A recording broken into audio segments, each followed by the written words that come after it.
My parents uninvited me from their anniversary gala because I wasn't elite enough. I spent the night alone.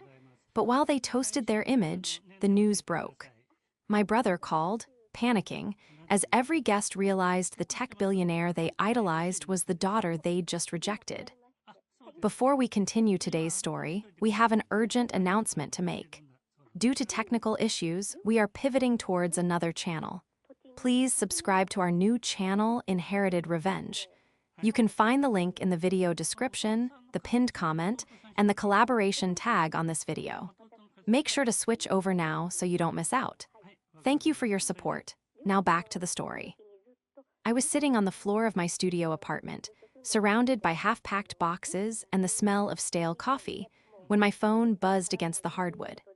It was a violent sound in the quiet room, startling me enough that I dropped the roll of packing tape I had been holding.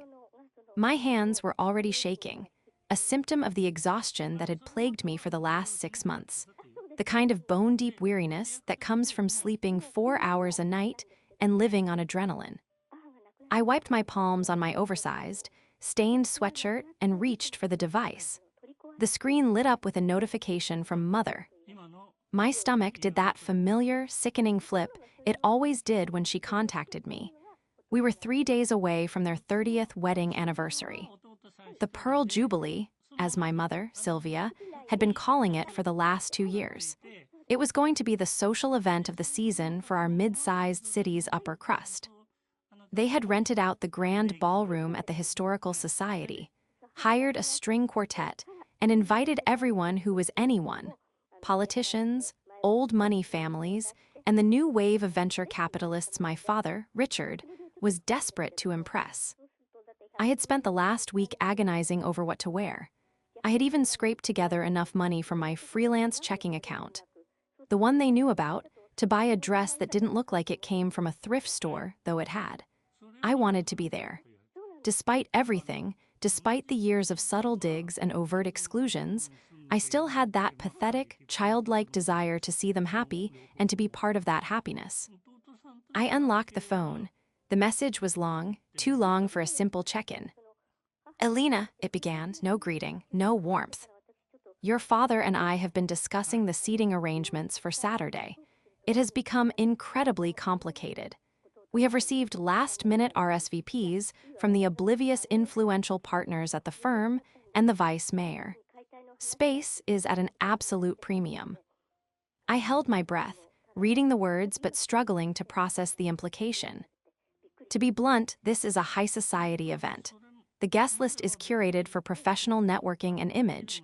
We feel that you would be incredibly uncomfortable in this setting.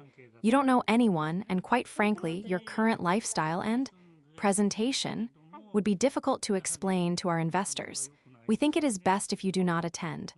We can do a private dinner next week at the house. Just family. It will be less pressure for you. I read it again, and then a third time. Only high society guests will be there. That was the subtext screaming between the lines. I didn't drop the phone. I placed it very gently on the floor next to me, as if it were made of glass. The silence in my apartment suddenly felt deafening. It wasn't just a rejection, it was an erasure. They weren't just saying they didn't want me there, they were saying I was a liability, a stain on the pristine white tablecloth of their lives. I looked around my apartment. It was small, yes. Cluttered, definitely. To them, it looked like the den of a woman who had failed to launch. A 29-year-old copy editor scraping by, living in a questionable neighborhood, wearing clothes that were 3 seasons out of date. They saw the boxes and assumed I was being evicted or moving to something even smaller. They didn't know what was actually in the boxes. They didn't know that the presentation they were so ashamed of was a carefully constructed armor I had worn to protect the one thing they couldn't touch. I pulled my knees to my chest, feeling the cold seep through my leggings. The physical illness I had been fighting, the nausea of stress, the dizziness of high-stakes negotiation, suddenly spiked. I gagged, dry heaving into my hands. "Okay," I whispered to the empty room, my voice cracked, brittle and dry. "Okay." It wasn't okay. It was devastating. But as the shock began to recede, it was replaced by a cold, hard clarity. They wanted to protect their image. They wanted to ensure their investors were impressed. I looked at the calendar on my wall. Saturday, the same day the embargo lifted. The betrayal was worse than the diagnosis of failure they had given me years ago. It was the final confirmation that their love was entirely conditional on my net worth. The tears didn't come immediately. For the first hour, I just sat there, paralyzed by the sheer cruelty of it. I imagined them sitting in their solarium, that glass-walled room filled with exotic plants my mother barely knew how to care for, drafting that text. I could see my father, Richard, swirling his scotch, nodding as my mother typed. "It's for her own good," he would say.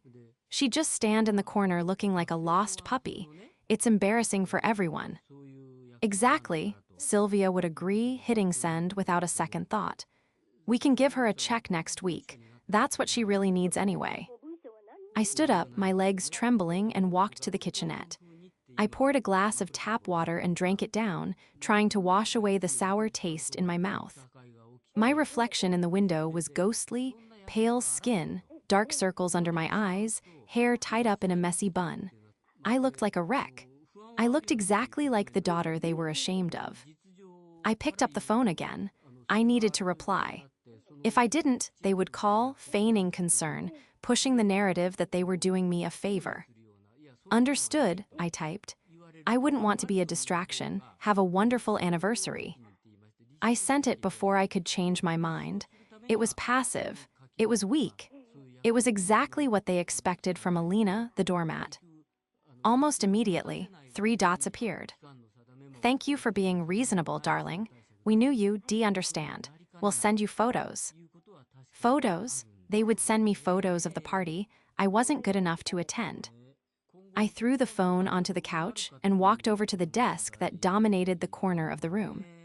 It was a cheap particle board desk I'd bought secondhand 5 years ago, currently covered in 3 monitors, a tangle of cables, and a stack of legal documents thick enough to stop a bullet. I sat down and ran my hand over the top document. The paper was heavy, expensive bond. The header was embossed in silver ink, acquisition agreement, Lumina Technologies and the Apex Group. My parents thought I was a freelance copy editor. They thought I spent my days correcting grammar for college essays and obscure blogs. They didn't know that Lumina, the encrypted data compression algorithm that was currently revolutionizing how streaming services handled 8K video, was written on this very desk. They didn't know that Evie Vance, the elusive founder and CEO who had refused all video interviews and only communicated via encrypted email, was their daughter, Alina Vance. I flipped to the final page. My signature was already there, the ink dry. Next to it was the counter-signature of the CEO of Apex Group, and below that, the purchase price. It was a number with 9 zeros. I traced the zeros with my finger. $1,200,000,000. My parents were worried about their mortgage. They were worried about the lease on my father's luxury sedan. They were worried that my presence would spook investors who might put $50,000 into my father's faltering consultancy firm. If I had gone to that party, if I had walked in wearing my thrift store dress, I would have been the wealthiest person in the room by a factor of 10. But they had forgotten one crucial thing, I whispered, the anger finally beginning to heat the blood in my veins. They forgot to ask me what I've been doing for the last 5 years. I looked at the date on the contract. The acquisition was set to be announced publicly at 6:00 p.m. on Saturday, the exact time their party started. I wasn't going to go. I would respect their wishes. I would stay alone in my apartment. But they had no idea that while they were trying to hide me, the rest of the world was about to come looking for me. To understand why this text message broke me, you have to understand the ecosystem of the Vance family. I wasn't always the black sheep. When I was a child, I was the quiet one. My brother, Lucas, was 3 years older and the undisputed son around which my parents orbited. Lucas was loud, athletic, and charming in that superficial way that adults love. He got the varsity jacket, I got the library card. He got the private tutors for his C- math grades, I got told to figure it out when I wanted to learn coding. It wasn't that they were abusive in the traditional sense. They were just indifferent. They saw children as accessories to their own status. Lucas, with his football trophies and later his job at a mid-tier investment bank, fit the aesthetic. He looked good in the family Christmas card. Me, I was awkward. I liked computers. I liked silence. I didn't care about the country club or the debutante balls my mother tried to force me into.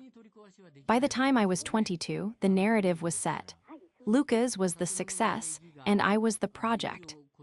Elena is still finding herself. My mother would sigh to her friends over brunch, lowering her voice. See, as if I had a terminal illness. She's artistic.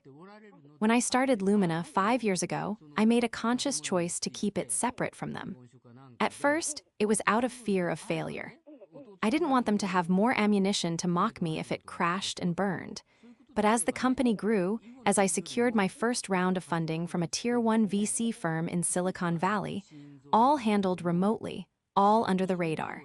The secrecy became a shield. I knew my parents. I knew that if they smelled money, the indifference would vanish. Suddenly, they would be so proud. Suddenly, my father would want to be on the board. Suddenly, my mother would be managing my public image.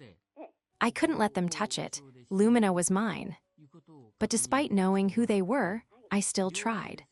I showed up to every birthday, every holiday. I bought them thoughtful gifts that they glanced at and set aside.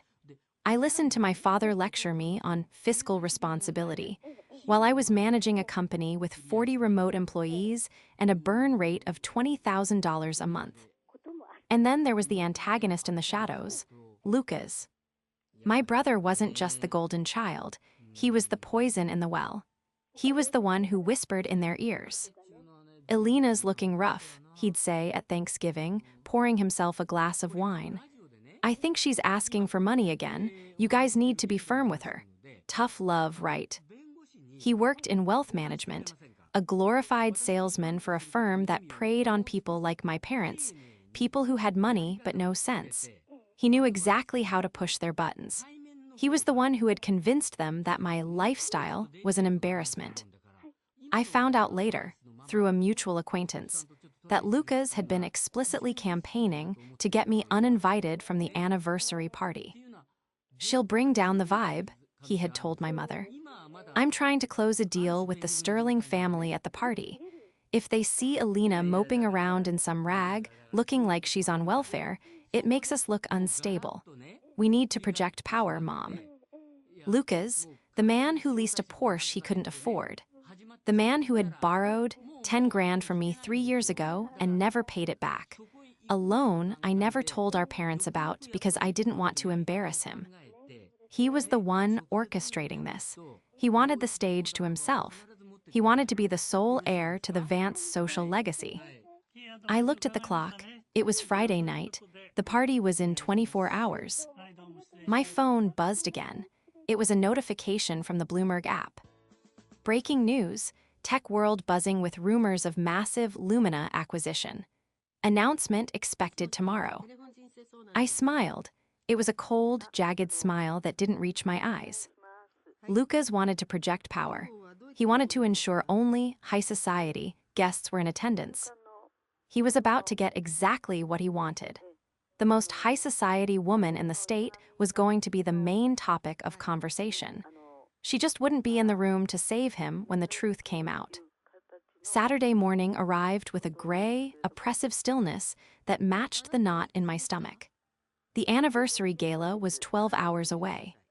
My parents and Lucas were likely already at the venue, terrorizing the caterers and ensuring the floral arrangements were aggressive enough to intimidate their guests. I sat at my desk, the glow of my 3 monitors illuminating the dark circles under my eyes. I had slept for maybe 2 hours, tossing and turning as the reality of my exclusion settled into my bones like lead. But with the sunrise came a shift. The sorrow was calcifying into something colder, harder.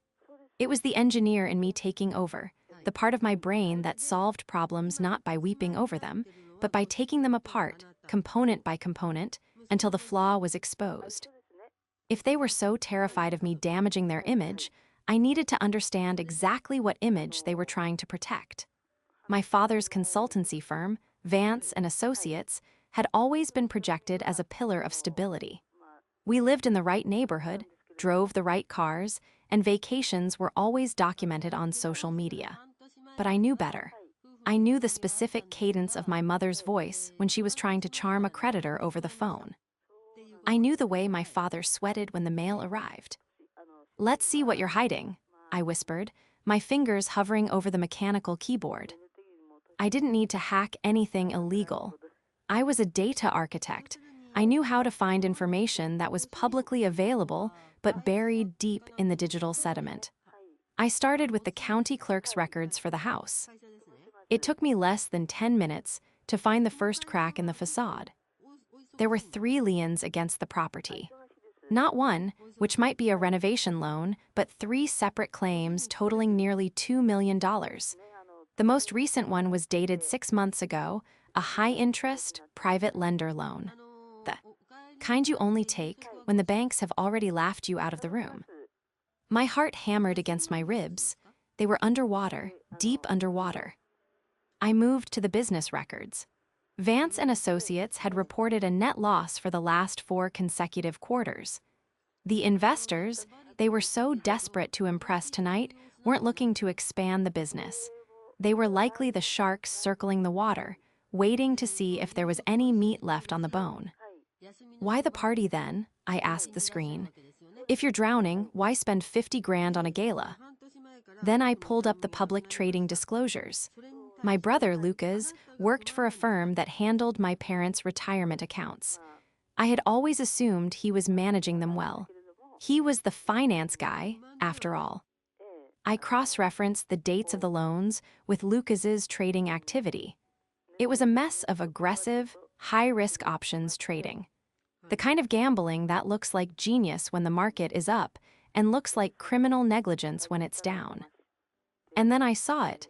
A series of transfers from my parents' joint account to a holding company I didn't recognize. Apex Ventures, LLC. I ran a search on the LLC. It was registered to a residential address. I pulled up the street view. It was Lucas's apartment complex. I sat back, the air leaving my lungs in a sharp hiss.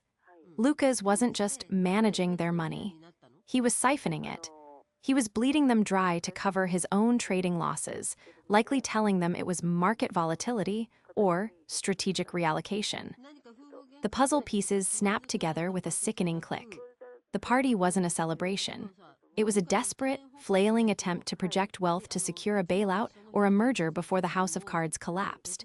And I, the struggling, poorly dressed daughter, was a visual reminder of failure. I was the risk factor they couldn't afford.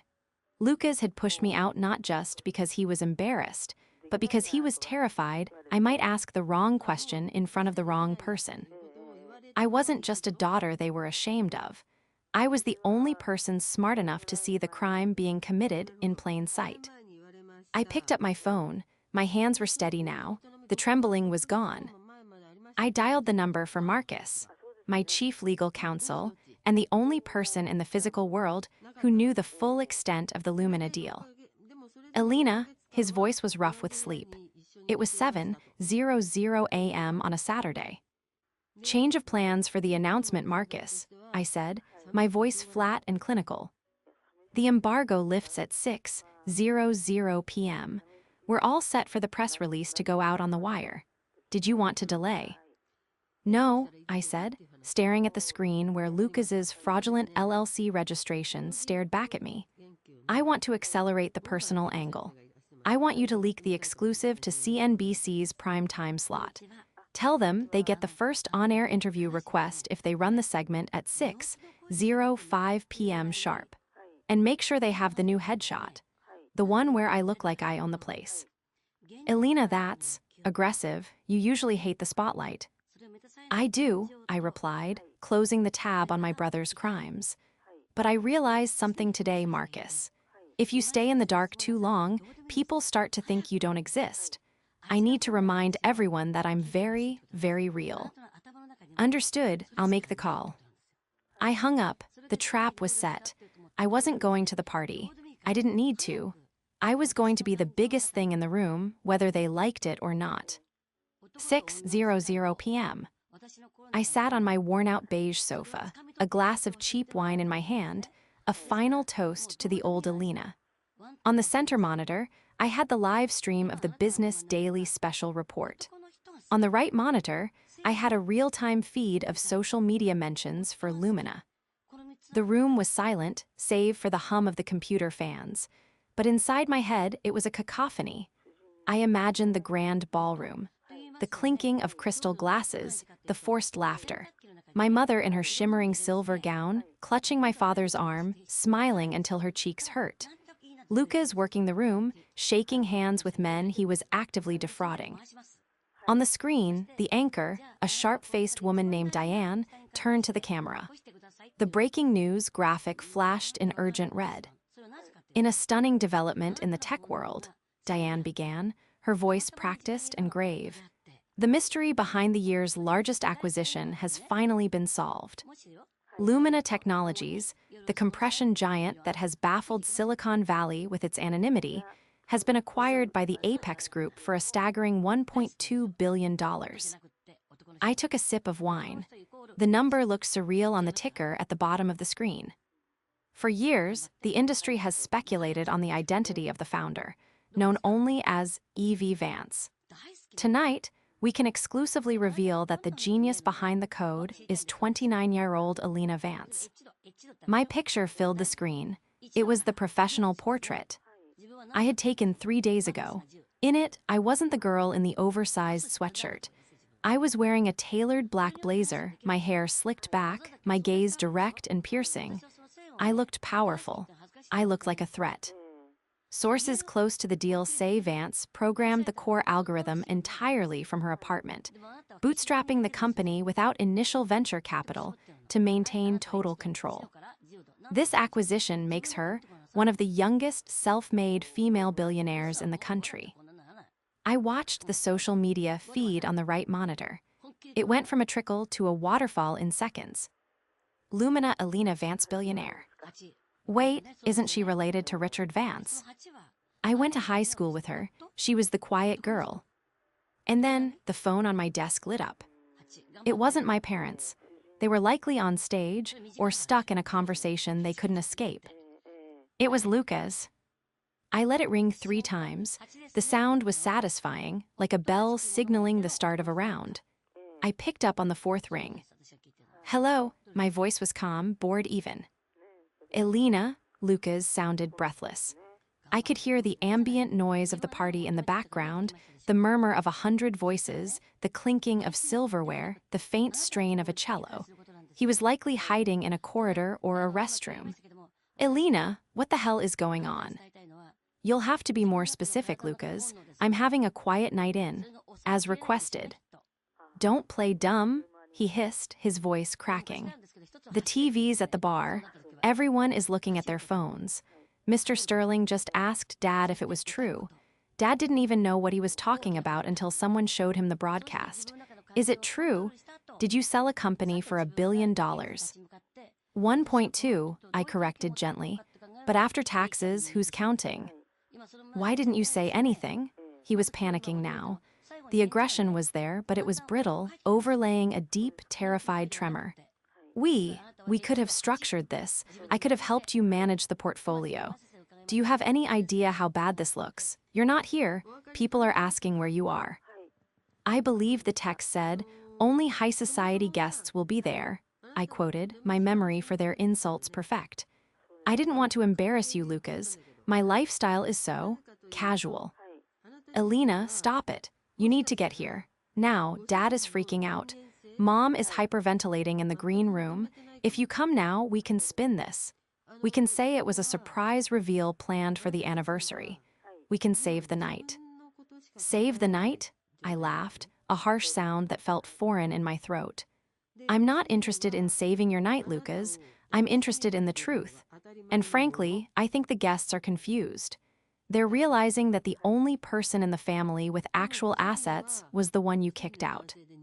We didn't kick you out, he lied, the desperation rising. We made a suggestion. Look, we're family, we need to stick together. You have no idea the pressure we're under. Dad's firm. I know about the firm, Lucas. I cut him off.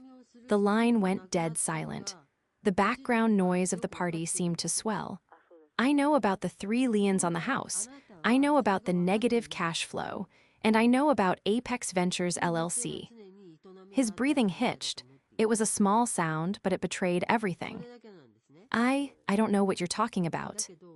I think you do, I said, leaning back in my chair, feeling the power shift entirely to my side of the line. I think you know exactly why you didn't want me there. You didn't want me asking why Mom and Dad are broke, did you? You needed to keep the failure away so the golden boy could keep skimming off the top. You listen to me, he snarled, the mask slipping completely. You keep your mouth shut. You don't know how this works, you're just a coder. You don't understand finance. I understand math, Lucas, and your numbers don't add up. If you say a word to them. Or what? I asked softly. You'll uninvite me. I hung up the phone. My heart was pounding, not from fear, but from the adrenaline of finally saying it out loud. The bridge wasn't just burned, I had detonated the pillars. 5 minutes later, the onslaught began. My phone, which I had set back on the desk, began to vibrate continuously. It was a physical manifestation of the panic sweeping through the grand ballroom. Mother, 12 missed calls. Father, 8 missed calls. Mother text. Elena, pick up the phone immediately. This is a misunderstanding. We are so proud of you. Please come to the hotel. We are holding the cake cutting for you. Father text. We need to talk. Now, there are tax implications we need to discuss before you sign anything. Don't speak to the press. They were scrambling. They weren't calling to congratulate me, they were calling to secure the asset. They were calling because the high society guests, the sharks, were smelling blood in the water. I watched the social media feed. Photos from inside the party were starting to leak. One showed my father standing by the podium, looking pale and sweaty, clutching a glass of champagne like a lifeline. The caption read, "Vance anniversary awkward vibes. Everyone talking about the billionaire daughter who isn't here. Parents look shook." Another post, from a local tech journalist who had evidently crashed the party or been a plus one, just asked Richard Vance about the Lumina deal. He claimed he advised on the early stages. Does anyone know if this is true? Lucas was trying to control the narrative. He was lying to cover his tracks, trying to claim credit for my success to buoy his own failing reputation. I couldn't let that stand. If I let him paint himself as my advisor, he would use that legitimacy to defraud more people, to secure more loans, to dig the hole deeper for my parents. I needed to escalate. I needed to show them the proof in a way they couldn't ignore, couldn't spin, and couldn't hide from. I opened my secure email client. I had prepared a PDF document earlier that morning. It was a simple, 3-page summary. Page 1, the foreclosure notice drafted for my parents' home, which hadn't been served yet but was in the filing system. Page 2, a transaction log showing the $200,000 transfer from my father's retirement account to Lucas's personal crypto wallet, labeled consulting fees. Page 3, a side-by-side comparison of Lucas's trading performance versus the S&P 500. He was down 45%, while the market was up 10%. I attached the file. Subject, the truth about the finances. I added my father's email address, then my mother's. And then I hesitated. Was this too much? Was this nuclear? I looked at the text message again. Your current lifestyle and presentation would be difficult to explain. They had been willing to throw me away to save face. They were willing to let me believe I was worthless so they could feel superior. And even now, Lucas was lying to them, stealing their future while pretending to protect it. Destroying the lie was the only way to save them from total ruin, even if they hated me for it. I added one more recipient to the BCC line, the family attorney, Mr. Henderson, who I knew was at the party. He was an honest man, an old friend of my grandfather, S. If he saw this, he would have a legal obligation to act. I hit send. Almost instantly, the dynamic changed. I imagined the notification pinging on my father's phone in his pocket. I imagined Mr. Henderson checking his BlackBerry between courses. My phone rang again. It was my mother. I finally answered. Elena, her voice was a shriek, stripped of all its usual polished veneer. Where are you? Do you have any idea what you've done? Mrs. Calloway just asked me why you weren't seated at the head table. She thinks we're estranged. We are, aren't we? I said calmly. You made that very clear in your text. That was for the party logistics. Elena, please, you have to come down here. Lucas says he can fix this. He says he can issue a statement that we're a silent partner. Mom, I cut in, check your email. What? I don't care about email. I care about the fact that half the room is leaving because they think we snubbed the biggest news story of the year. Check your email. Hold on. Richard, check your phone. She sent an email. I heard the fumbling sounds on the other end, the muffled cursing of my father. What is this? My father's voice came through the background, faint but distinct. Foreclosure, what the hell is this? Keep reading, Dad, I said to the open line. Transfer to Apex Ventures. My father's voice dropped, losing its anger and replaced by pure confusion. Lucas, what is this? Why is there a transfer from the retirement fund? I heard Lucas's voice then, high-pitched and defensive. That's a fabrication. She forged it. She's jealous, Dad. She's trying to ruin me because I'm successful. It's not a forgery, Richard, I said, loud enough for the phone to pick it up. Mr. Henderson has the same document. Ask him to verify the transaction ID. Lucas, my mother's voice was trembling. Lucas, why is your name on this account? Give me the phone, Lucas screamed. There was a scuffle, the sound of the phone dropping. Then the line went dead. I stared at the disconnected call. My hands were shaking again, but this time it was the aftershock of the explosion. The bomb had gone off. The party was over. The high society guests were about to witness something far more entertaining than a string quartet. They were about to watch the golden child crumble. I didn't hang up the phone and go back to my wine. I couldn't. The silence in my apartment, once a sanctuary, now felt like a cage. I had dropped a bomb on my family, and while part of me wanted to watch the fallout from a safe distance, the engineer in me knew that explosions were unpredictable. If I wasn't there to counter, all the blast radius, Lucas, the master manipulator, might find a way to spin even this. He might claim I hacked the accounts. He might claim I was mentally unstable. He might convince my desperate parents that the only way to save face was to denounce me publicly, even as the truth stared them in the face. I had to be the one to finish it. I stood up and walked to my closet. I bypassed the casual clothes that had been the subject of so much derision and pulled out the suit I had worn for the magazine shoot. It was a sharp, architectural black blazer with satin lapels and matching trousers that fit like a second skin. I pulled my hair back into a severe, elegant chignon and applied a coat of dark red lipstick. I wasn't dressing for a party. I was dressing for a hostile takeover. The drive to the hotel took 20 minutes. My hands gripped the steering wheel of my battered sedan, the one I kept because it was reliable, not flashy, until my knuckles turned white. When I pulled up to the valet stand at the Grand Historic Hotel, the attendant looked at the car with a sneer, then at me. His expression faltered when he saw the look in my eyes. Keep it close, I said, handing him a $20 bill. I won't be staying long. The lobby was a cavern of marble and gold leaf, echoing with the distant sounds of the gala. I could hear the murmur of the crowd even before I reached the double mahogany doors of the ballroom. Security was tight, a testament to the high society guest list my parents had curated. A large man in a suit stepped in front of me, a clipboard in hand. Name, he asked, his tone bored. Elena Vance, I said. He scanned the list, he frowned, He scanned it again. "I'm afraid you're not on the list, Ms. Vance," he said, looking up with a practiced, condescending smile. "This is a private event, strictly invitation only."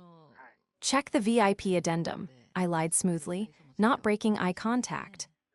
"There is no." "Check the news," I interrupted, my voice low and dangerous. "And then ask yourself if you want to be the person who denied entry to the woman who just bought the internet." He blinked. He looked at me, really looked at me, and recognition dawned. He had seen the broadcast. He stepped back, unhooking the velvet rope with a fumble of fingers. "Right this way, Ms. Vance. Apologies." I pushed the doors open. The ballroom was magnificent. Crystal chandeliers the size of small cars hung from the ceiling, casting a warm, expensive glow over the room. But the atmosphere was wrong. It wasn't festive. It was tense. The string quartet was playing a frantic version of Vivaldi, trying to cover the sound of 100 hushed conversations. Heads turned as I entered. It started as a ripple near the door and spread outward like a wave. The whispers grew louder. "That's her. Is that the daughter? She looks different. That suit costs more than my car." I didn't look at them. I locked my eyes on the head table at the far end of the room. It was a tableau of disaster. My mother was seated, her face buried in a napkin, her shoulders shaking. My father was standing, red-faced, arguing with a man in a tuxedo, Mr. Henderson, the lawyer. And Lucas was pacing, his arms waving wildly, gesturing at a phone he held in a death grip. I walked down the center aisle. The crowd parted for me. I felt like Moses parting the Red Sea, but instead of water, I was pushing through a wall of judgment and sudden, desperate curiosity. Lucas saw me first. He froze mid-gesture. His face, usually so composed and handsome, was twisted into a mask of pure panic. "You," he shouted, his voice cracking, silencing the few remaining conversations. "You have some nerve showing up here, after what you did." The music stopped. The quartet lowered their bows. The room went dead silent. "Hello, Lucas," I said. My voice wasn't loud, but in the acoustic perfection of the ballroom, it carried to the rafters. "Happy anniversary, Mom and Dad." "Get her out of here," Lucas yelled, turning to the security guards who were hovering uncertainly at the edges of the room. "She's trespassing. She's harassing us. She hacked my accounts." My father looked up. He looked aged, 10 years older than he had that morning. He looked from Lucas to me, his eyes wide and bewildered. "Elena," he whispered, "is it true, the email?" "It's true, Dad," I said, stopping 10 feet from the table. "All of it." "She's lying," Lucas screamed, stepping toward me. He looked unhinged, sweat beading on his forehead. "She's jealous because I'm the one who takes care of this family. I'm the one who manages the money. She's just a failed writer living in a box." I laughed. It was a genuine laugh this time, born of the absurdity of his delusion. "A failed writer?" I repeated. I turned to the room, addressing the high society guests directly. "My brother seems to be under the impression that success is defined by the car you lease or the parties you throw." I turned back to Lucas. "I didn't hack your accounts, Lucas. I audited them, public records, transaction logs. The blockchain doesn't lie, even if you do." "You don't know what you're talking about." "I know that you leveraged the house 3 times, I said, ticking the points off on my fingers. "I know you shorted the market with Dad's retirement fund and lost 40% in 2 weeks. I know that Apex Ventures is a shell company registered to your apartment, used to siphon consulting fees for work you never did." The crowd gasped. I heard the word fraud whispered somewhere to my left. "That's technical," Lucas sputtered. It's complex financial strategy you wouldn't understand." Mr. Henderson, the lawyer, stepped forward. He held up his phone. "Actually, Lucas," he said, his voice grave, "I just verified the transaction IDs Elena sent. The money didn't go to any market positions. It went to a private account in the Caymans. And then it was used to pay off gambling debts." My mother looked up from her napkin. Her mascara was running, staining her cheeks black. Gambling, she whispered. Lucas, you said the market was just volatile. It was, Lucas pleaded, turning to her. Mom, don't listen to them. I can fix it. I just need time. If we get the loan from the Sterlings tonight. There is no loan, a deep voice boomed from the crowd. Mr. Sterling, the venture capitalist my father had been desperate to impress, stepped out from a group of onlookers. He was a formidable man, and he looked furious. I don't do business with embezzlers, Sterling said, glaring at Lucas. Then he turned to me, his expression softening into respect. But I do business with innovators. Ms. Vance, or should I say, Evie. Elena is fine, I said. That algorithm of yours, Sterling said, ignoring my parents completely. It's brilliant. I've been trying to get a meeting with you for 6 months. I've been busy, I said, building a billion-dollar company. The weight of those words settled over the room. My parents stared at me. For the first time in my life, I saw them truly see me, not as the disappointment, not as the project, but as a titan. Lucas looked around the room, realizing the ground had shifted. His allies were gone. His charm had evaporated. He was standing alone on the precipice. You think you're so special, Lucas sneered, his voice low and venomous, a last-ditch attempt to hurt me. But you're still alone, Elena. Mom and Dad didn't want you here. Remember that? They chose me. They chose a lie, I said softly. And I'm not alone, Lucas. I pointed to the screen that had been set up for the anniversary slideshow. Someone, perhaps a helpful technician who had been following the news, had switched the input. It was displaying the live feed of the Lumina acquisition. I have the truth, I said. And as of tonight, I have the resources to ensure you never steal another dime from anyone in this room. I turned to my parents. I suggest you check your homeowner's insurance policy. I believe it has a clause about theft by a family member. You're going to need it. And with that, I turned on my heel. I didn't wait for the applause or the apologies or the tears. I walked back down the aisle, head high, leaving the ruins of their perfect anniversary behind me. The fallout was swift and brutal, exactly as I had calculated. By Monday morning, Lucas was in custody. Mr. Henderson hadn't wasted a second. Once the evidence of the wire fraud was undeniable, he had filed a report with the SEC and the local district attorney. It turned out my parents weren't his only victims. Lucas had been managing the portfolios of 3 other families in their social circle. The high society guests he had been so desperate to impress were the ones who signed the witness statements against him. I didn't visit him. I didn't pay his bail. For the first time in my life, I let him face the consequences of his own actions without offering myself as a buffer. 3 weeks later, I was back in my apartment. The boxes were finally packed, but this time, they were being moved by a professional crew to a penthouse downtown, a place with a view of the skyline and enough security to keep the paparazzi at bay. The doorbell rang. I checked the monitor. It was my parents. They looked smaller than I remembered. My father was wearing a cardigan instead of a suit, and he looked frail. My mother was wearing no makeup, her hair pulled back in a simple clip. They looked like ordinary, defeated people. I buzzed them in. They stood in my hallway, looking around at the stacks of boxes, the high-end computer equipment, the life I had built without them. Elena, my father started, his voice thick with emotion. He held his hat in his hands, twisting the brim. We didn't know if you'd see us. I have 10 minutes before my legal team arrives, I said, leaning against the doorframe. I didn't owe. F for them, T. I didn't invite them to sit. We wanted to apologize, my mother said. Her eyes were red-rimmed. We had no idea, Elena, about Lucas, about you. You had no idea because you didn't want to know, I said, my voice steady. You looked at me and saw a failure because it made Lucas look like a success by comparison. It was easier for you to believe I was useless than to admit your golden child was a fraud.